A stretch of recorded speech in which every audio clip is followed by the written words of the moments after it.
त्योथर रीवा जिले की सुदूर सीमावर्ती उत्तर प्रदेश और मध्य प्रदेश की सीमावर्ती तहसीलों में शुमार सबसे पुरानी तहसील जो तराई अंचल के फैले भूभाग में बसती है, जिसका क्षेत्रफल भी भौगोलिक दृष्टि से बड़ा है और जिला मुख्यालय रीवा से लगभग 80 किलोमीटर की दूरी पर है। यहाँ पर जिले के आलाधिकारियों का आना जाना भी कम ही होता है, कभी कभार ही अधिकारियों का दौरा होता है और जब कभी उच्चाधिकारियों की टीम दौरे पर भी आती है तो सदैव गुमराह कर स्थिति को सुदृढ़ बताकर बढ़ोत्तरी बढ़ावा चढ़ाकर सकुशल विदा कर दिया जाता रहा है। जो भी खंड चिकित्साधिकारी प्रभारी के रूप में सिविल अस्पताल त्योथर में पदस्थ हुए, अब तक उनकी मनमर्जी के हिसाब से सदैव संचालन होता रहा है। अधीनस्थ अधिकारियों और कर्मचारियों पर कोई दबाव नहीं रहा, सब अपनी मनमर्जी के अनुसार कार्य करते देखे गए हैं। जो मामला प्रकाश में आया है, सूत्रों से मिली जानकारी अनुसार त्योथर क्षेत्र में झोलाछाप डॉक्टरों पर सदैव पदस्थ बीएमओ का संरक्षण मिलता रहा है। क्षेत्र में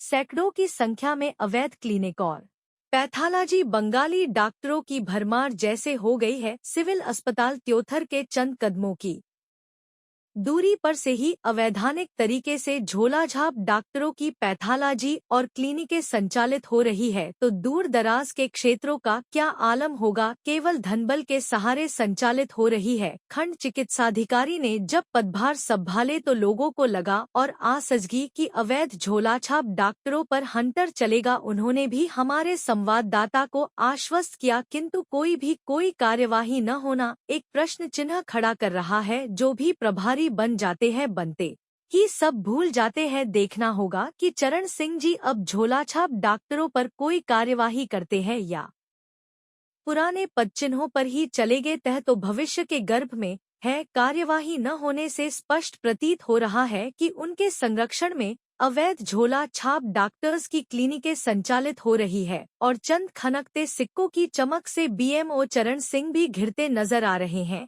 जो जांच का विषय है, जिसका खुलासा तो जांचोपरांत ही संभव है। किंतु देखने वाली बात होगी कि बढ़ते झोला छाप डॉक्टरों के प्रभाव पर कोई अंकुश लगेगा भी या इसी तरह फलता फूलता रहेगा। यह तो भविष्य के गर्भ में है। गरीब आदिवासी बाहुल्य इस क्षेत्र में झोला छाप डॉक्टर्स गरीबों को कब तक चूसते रहेंगे और उनकी जानमाल से खिलवाड़ करते रहे। प्रभारी बीएमओ खंड चिकित्साधिकारी त्योथर श्री चरण सिंह का संरक्षण कब तक मिलता रहेगा, इस पर कोई कार्यवाही या अंकुश लगेगा भी या इसी तरह चलता रहेगा। जिले के सीएमएचओ द्वारा टीम का गठन भी पूर्व में किया गया था, किंतु कार्यवाही शून्य ही रही है। चंद सिक्कों की चमक में सब दबकर रह गया है। त्योथर क्षेत्र में यदि सही तरीके से निष्पक्ष जांच हो जाए तो झोलाझाप डॉक्टरों की पोल खुलती नजर आएगी, जिसकी जांच आवश्यक है। झोला छाप डॉक्टर्स मस्त है, स्थानीय स्वास्थ्य यह विभाग पस्त है। आपकी खबर हमारी नजर। हमारे संवाददाता दिनेश द्विवेदी की स्पेशल रिपोर्ट।